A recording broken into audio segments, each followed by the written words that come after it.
اگر آپ کو میری یہ ویڈیو پسند آئے تو like, comment and share, subscribe کرنا مت بھولیے۔ سلطنت عثمانیہ کی اگلی ایپیسوڈ کی طرف بڑھتے ہیں۔ پہلی دلیل تو وہ ہے جس کا ذکر الجزائر کے مورخ احمد توفیق مدنی نے کیا ہے۔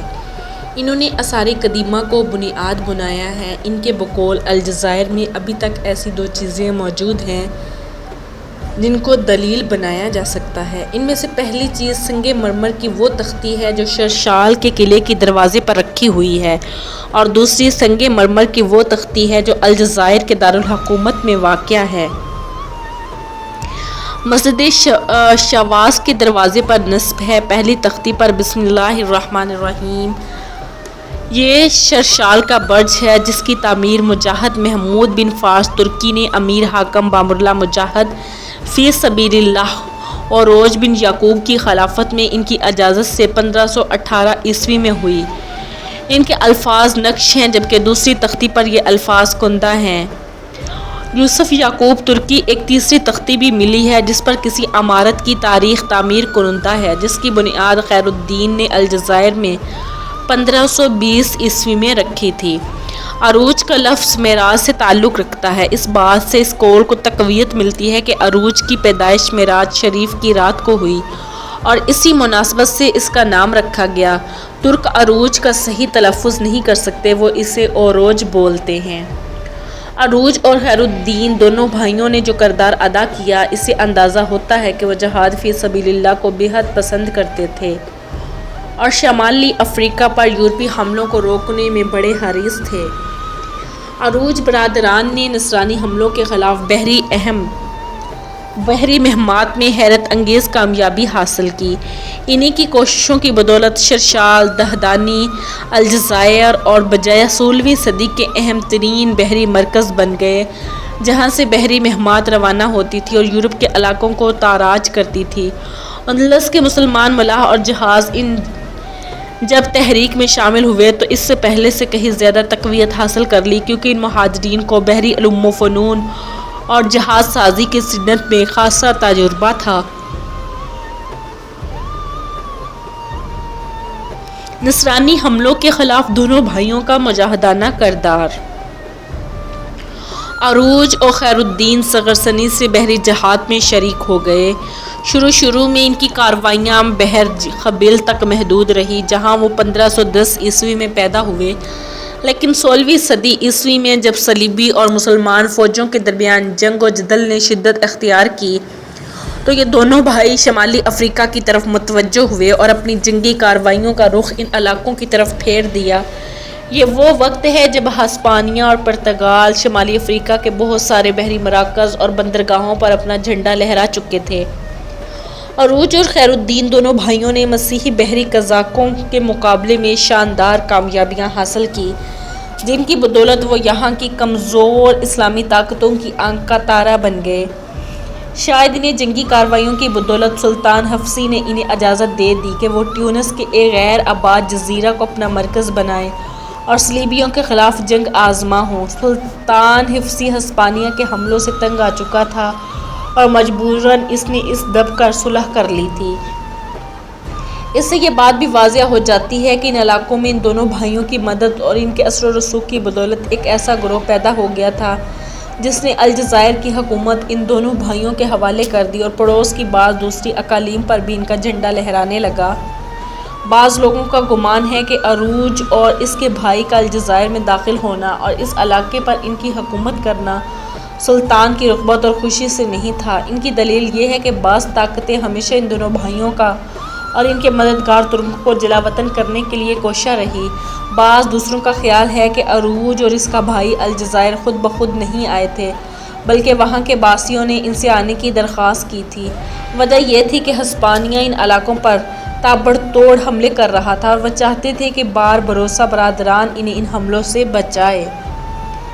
یہ وہ لوگ ہیں جو الجزائر میں ان کی موجودگی کو ناپسند کرتے تھے اور ہمیشہ ان کی جلاوطنی کے خواب دیکھتے رہتے تھے۔ تو ان حاکموں کے نمائندہ تھے جو یہاں حکومت و اقتدار کے خواہاں تھے۔ دونوں بھائیوں کی موجودگی میں ان کی دال نہیں گلتی تھی، کیونکہ یہ بار بروسہ برادران کی وجہ سے یہاں کی مسلم آبادی متحد ہو چکی تھی، جبکہ ان کے یہاں پہلے ان علاقوں میں بھی اندلس کی سی طوائف الملوکی پائی جاتی تھی۔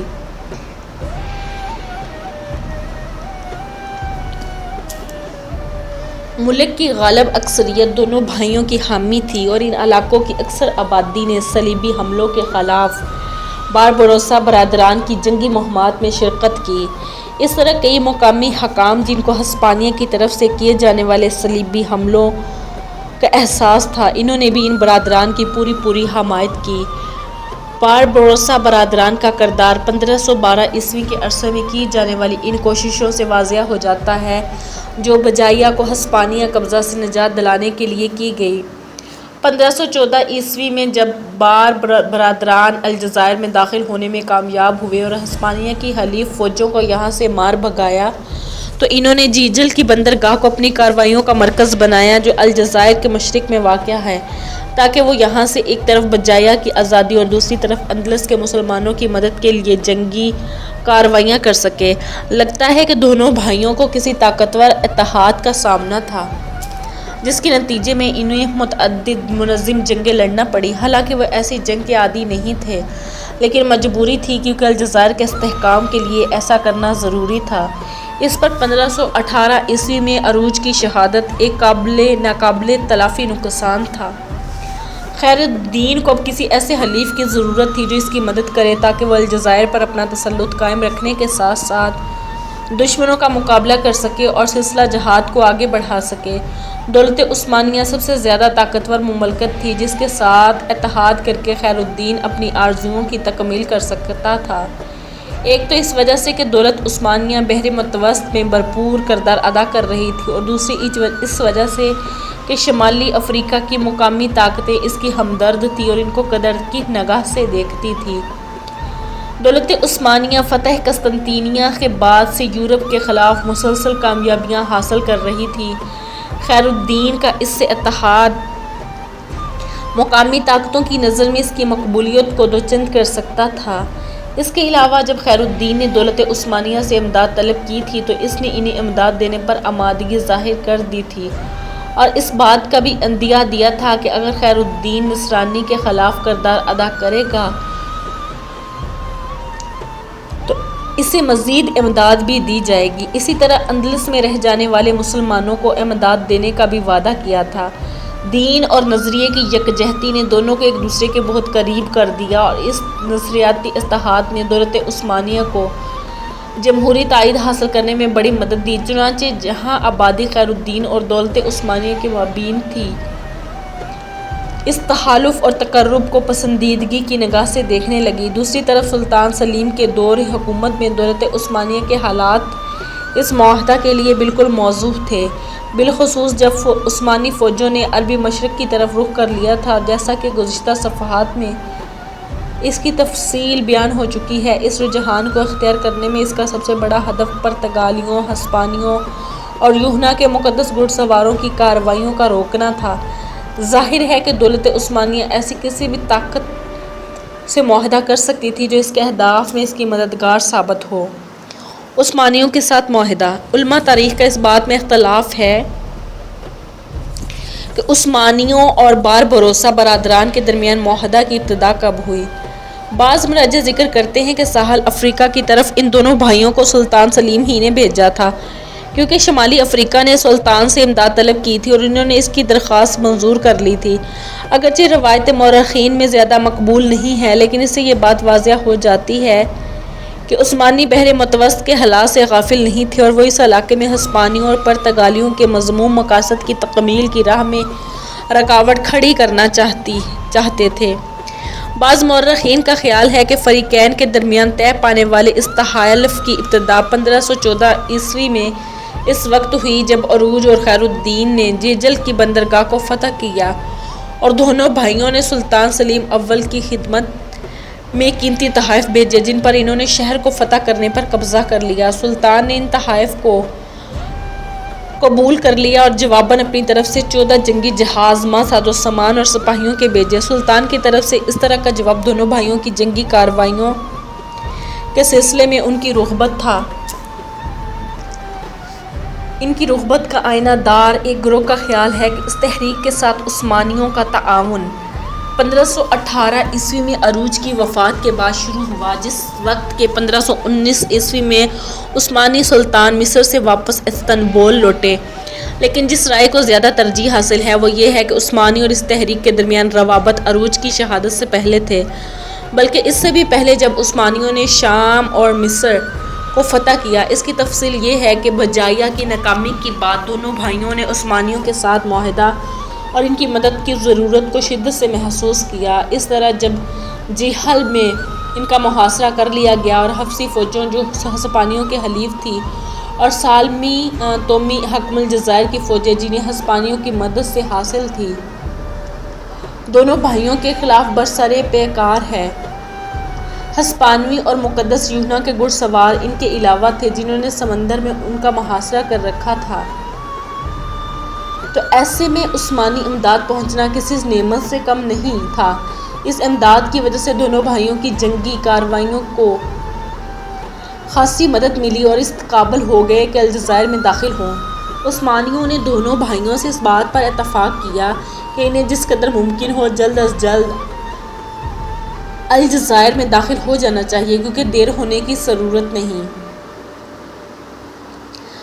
اس کے بعد عثمانیوں نے دونوں بھائیوں سے اس بات پر اتفاق کیا ممکن ہو جلد از جلد الجزائر میں داخل ہو جانا چاہیے، کیونکہ دارباد ہونے کے لیے، اور اس سے پہلے بھی عثمانیوں نے دونوں بھائیوں سے اس بات پر اتفاق کیا تھا، ہسپانی داخل ہو جائیں گے، ایک تو اس لیے کہ یہ جگہ بڑی اہمیت کی حامل ہے، اور دوسری وجہ یہ وغیرہ کی طرح ہسپانوی قبضہ میں واقع اسلامی بندرگاہوں کا ایک ہی کارروائیوں کے لیے اسے مرکز بنایا جا سکتا ہے۔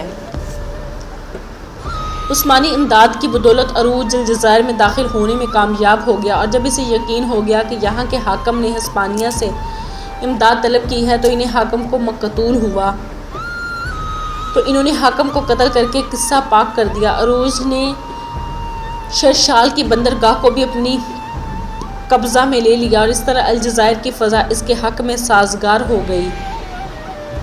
جس سال عثمانی فوجوں کے مقابلے میں مملوکیوں کو شکست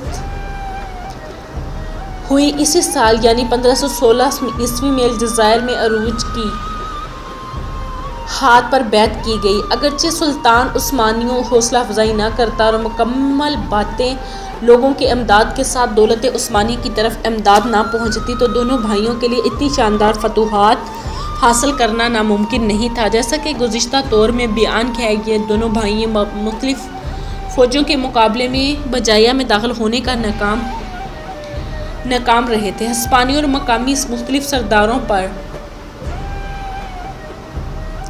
اور اس کے ساتھ ساتھ جب خیر الدین کے ہاتھ پر بیعت ہوئی تو وہ کئی ریاستوں اور بندرگاہوں کے رہنے والوں کی امیدوں کا مرکز بن گیا، جو ابھی تک اس ہسپانیہ کی سمرہ کے زیر نگی تھی۔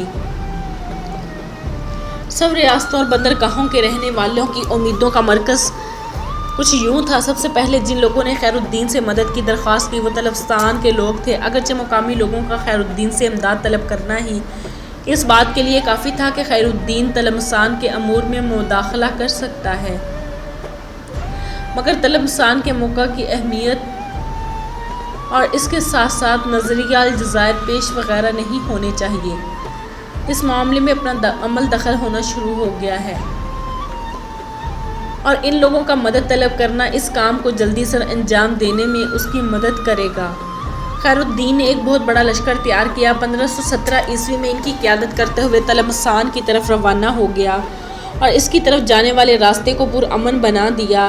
جب خیر الدین طلبستان پر قبضہ کرنے میں کامیاب ہوا اور ہسپانی اور ان کے امراء بنی حمود نے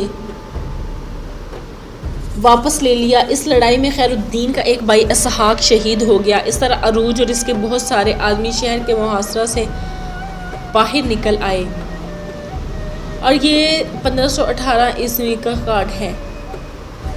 اس واقعے کا خیر الدین کے دل پر بڑا اثر ہوا اور اس نے الجزائر کو خیر آباد کہنے کے بارے میں سوچنا شروع کر دیا، لیکن یہاں کے لوگوں کی منت سماجت نے اس نے الجزائر کو چھوڑ دینے کا خیال ترک کر دیا۔ اب اس کے لیے ضروری ہو گیا تھا کہ پہلے سے کہیں زیادہ کوشش کرے، کیونکہ اسے اندیشہ تھا کہ ہسپانوی اور اس کے مددگار اس پر حملہ کریں گے۔ چنانچہ اس نے محسوس کیا کہ دولت عثمانیہ سے مزید ربط و ضبط پیدا کیا جائے، بالخصوص مصر اور شام پر اس کے قبضہ کے بعد۔ یہی وجہ تھی کہ فریقین ایک دوسرے کے ساتھ رابطہ کی ضرورت شدت سے محسوس کرنے لگے۔ الجزائر کے لوگوں کا سلطان سلیم اول کے نام خط اور ان کی مدد کی درخواست۔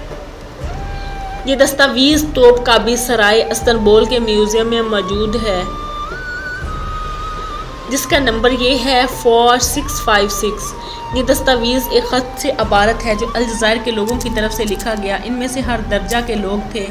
یہ خط ماہ ذی قعدہ کے اول 925 ہجری کے مطابق 26 اکتوبر سے 3 نومبر 1519 تک۔